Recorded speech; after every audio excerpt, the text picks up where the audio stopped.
کے شگوفے پھوٹنے لگتے ہیں اور ایک راحت اور سکون ہر ایک اہل ایمان کو میسر آتا ہے۔ یہ دن وہ دن ہے جس دن زمین پر اللہ کے پیارے محبوب کی آمد ہوئی۔ یہ دن وہ دن ہے جس دن غلامی سے گردنیں آزاد ہوئی۔ یہ دن وہ دن ہے جس دن اجڑی ہوئی انسانیت کو قرار آ گیا۔ بلکہ یوں سمجھ لیں کہ میرے آقا رحمت للعالمین صلی اللہ علیہ وسلم کی آمد ہوئی تو کائنات کے اندر زندگی اور کائنات کے اندر بہاریں آ گئیں، زندگی آ گئی، رونقیں آ گئیں، بزم عالم میں کیف و سرور آ گیا۔ حضرات، جیسا کہ آپ جانتے ہیں کہ آج یہ میلاد النبی صلی اللہ علیہ وسلم کا عاشقان مصطفیٰ کا یہ ٹھاٹھے مارتا ہوا جذبات کے ساتھ جو جلوس ہے، یہ حضور صلی اللہ علیہ وسلم کی عزت و عظمت کے نعرے لگا رہے ہیں اور یہ لگتے رہیں گے۔ آپ جانتے ہیں کہ یہ سٹیج جہاں پر آج ہم آپ سے مخاطب ہیں اور آپ سن رہے ہیں، اس سٹیج کی عمر بڑی پرانی ہے۔ پیر بوٹے شاہ صاحب، ان کی اولاد سید فقیر حسین شاہ صاحب، سید عارف حسین شاہ صاحب، جعفر شاہ صاحب اور تمام سادات کرام، یہ ان کا بنایا ہوا سٹیج ہے۔ نعرہ تکبیر!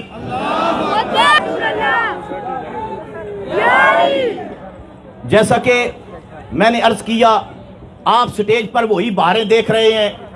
آج اس جلوس کی قیادت حسب سابق مخدوم اہل سنت، جگر گوشہ حافظ الحدیث، صاحبزادہ حضرت پیر سید محمد محفوظ شاہ صاحب مشہدی دامت برکاتہم القدسیہ، آپ رونق افروز ہوئے ہیں اور ہر سال کی طرح آپ کی قیادت کے اندر یہ جلوس رواں دواں ہے۔ میں بتا رہا تھا کہ یہ سٹیج ہے جو آل رسول کا بنایا ہوا سٹیج ہے۔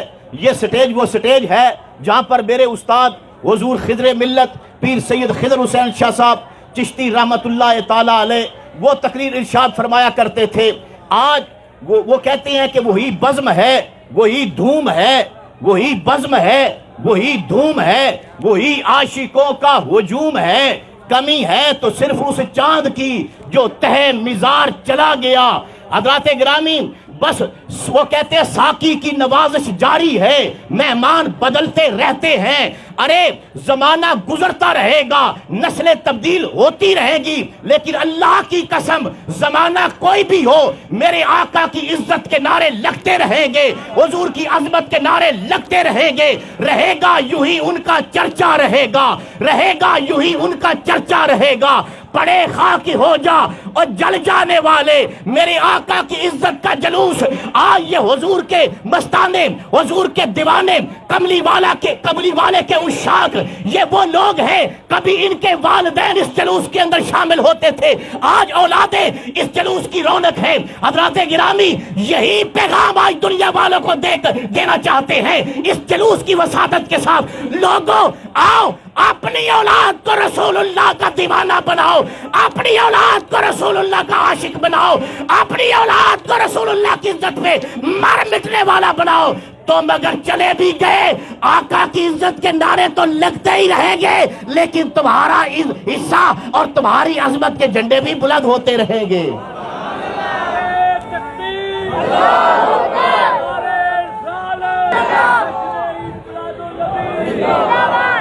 کون سا دنیا کے اندر کون سا ایسا انقلاب ہے، کون سی ایسی رحمت ہے رب کی، کا فضل ہے رب کا جو حضور سے بڑھ کر ہو؟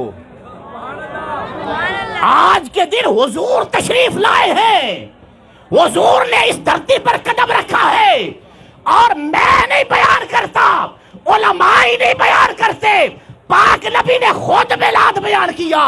حضور نے فرمایا، لوگوں جب میں دنیا کے اندر آیا میں نے قدم زمین پر رکھا، جوئلت لیل ارض مسجدا و طہورا، فرمایا میرا قدم زمین پر لگا تو میرے قدم کی برکت یہ تھی کہ زمین کی جڑوں کو بھی اللہ نے پاک کر دیا.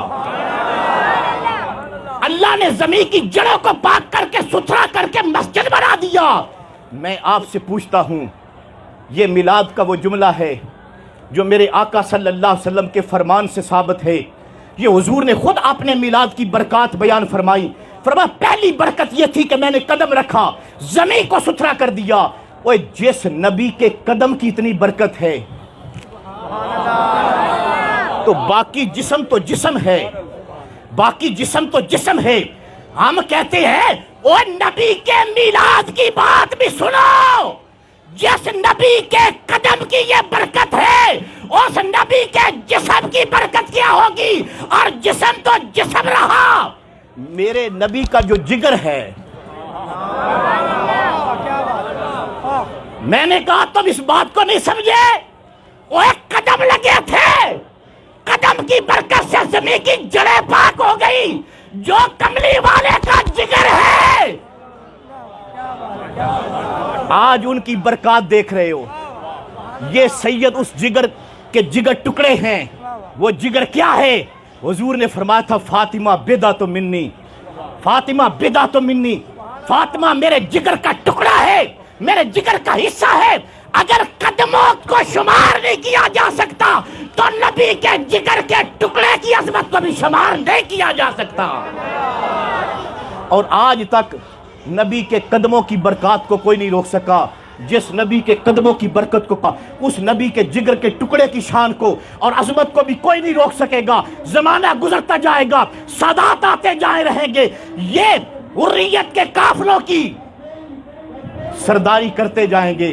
حضرات گرامی، میں آپ سب کو آج اس بات پر مبارکباد دیتا ہوں اور آقا کی شان میں یہی بات کہتا ہوں. وہ آئے جن کے آنے کی زمانے کو ضرورت تھی، وہ آئے جن کے آنے کی زمانے کو ضرورت تھی، وہ آئے جن کی آمد کے لیے بے چین فطرت تھی، وہ آئے نغمہ داؤد میں جن کا ترانہ تھا، وہ آئے گریہ یعقوب میں جن کا فسانہ تھا، وہ آئے جن کی آمد کے لیے مضطرب تھی وادی بطحا، وہ آئے جن کے قدموں کے لیے کعبہ ترستا تھا، وہ آئے جن کو حق نے آغوش کی خلوت میں پالا تھا، وہ آئے جن کے دم سے عرش اعظم پر اجالا تھا.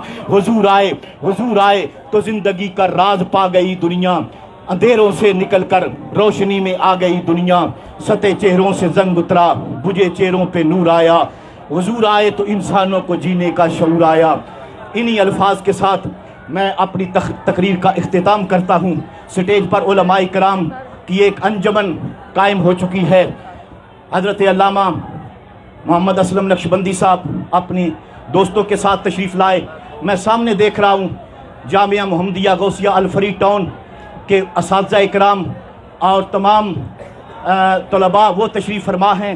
اور اب میں خود ہی اعلان کروں گا، کیونکہ اس سٹیج پر مجھے یہ شرف حاصل ہوتا تھا کہ میں اپنے استاد خضر ملت کا ان کی آمد کا اعلان کرتا تھا اور ان الفاظ کے ساتھ کرتا تھا کہ جس سمت بھی جاتی ہے یہ دنیا چلی جائے.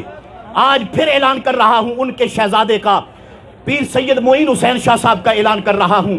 انہی لفظوں کے ساتھ کر رہا ہوں کہ جس سمت بھی جاتی ہے یہ دنیا چلی جائے، جس سمت بھی جاتی ہے یہ دنیا چلی جائے. ہم دھوم سے آقا کا میلاد منائیں گے، ہم دھوم سے آقا کا میلاد منائیں گے. اور ہم جا کر لحد میں بھی اے خضر فرشتوں کو کونین کے والی کی بس نعت سنائیں گے. حضرات آپ کے نعروں کی گونج میں تشریف لاتے ہیں شہزادہ خضر ملت. نعرہ تکبیر.